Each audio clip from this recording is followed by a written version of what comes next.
রাজ্য বিধানসভা আজ দফায় দফায় উত্তপ্ত হয়ে ওঠে। উত্তরবঙ্গের বন্যা পরিস্থিতি নিয়ে আলোচনার সময় বক্তাদের তালিকায় বিজেপি বিধায়ক সুমন কাঞ্জিলালের নাম থাকায় তীব্র আপত্তি জানান বিজেপির মুখ্য সচেতক ডক্টর শঙ্কর ঘোষ। তারা তাদের বক্তা তালিকায় সুমন কাঞ্জিলালের নাম রাখেননি বলে দাবি করেন তিনি। উল্লেখ্য, সুমন কাঞ্জিলাল বিজেপির টিকিটে জিতলেও পরবর্তীকালে তৃণমূল কংগ্রেসে চলে যান। এখন তিনি শাসক দলের বিধায়কদের আসনেই বসেন। এর প্রতিবাদে বিজেপি বিধায়করা সভা থেকে ওয়াকআউট করেন। বিরোধী দলনেতা শুভেন্দু অধিকারী বলেন, বিরোধী দলের হয়ে কারা বলবেন তাও এখন শাসক পক্ষ ঠিক করে দিচ্ছে। অধ্যক্ষের এমন বিষদৃশ্য বৈষম্যমূলক আচরণ মেনে নেওয়া যায় না। মালতী রাভা রায়, বিশাল লামা এবং অন্যান্য যারা আছেন তারা প্রত্যেকেই প্রস্তুতি নিয়ে এসেছিলেন বলার জন্য। মাননীয় অধ্যক্ষ তিনি, আমি বলতে সরি টু সে, যে তিনি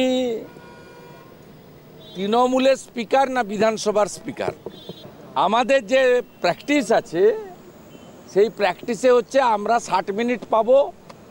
আমরা আমাদের কাছে যখন আগে মনোজ টিগ্গাজি ছিলেন, এখন শঙ্কর ঘোষ আছেন, নওশাদ সিদ্দিকী সাহেব যখন টাইম চান আমরা টাইম দিই আমাদের দেওয়া টাইম থেকে।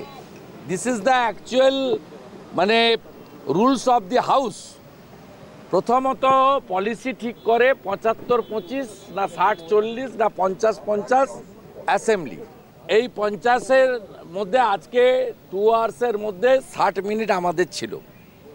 তো সেই 60 মিনিটের মধ্যে অপোজিশনের কে বলবে এটা শাসক দল বা স্পিকার ঠিক করতে পারেন না।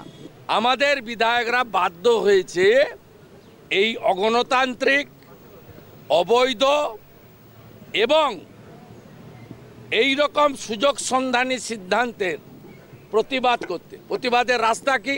অ্যাসেম্বলির ভিতরে মারামারি করবেন? প্রতিবাদের রাস্তা কি?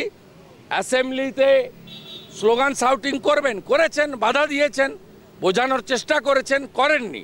সেক্ষেত্রে আমাদের বাইরে বেরিয়ে এসে বলা ছাড়া কোনো রাস্তা নেই।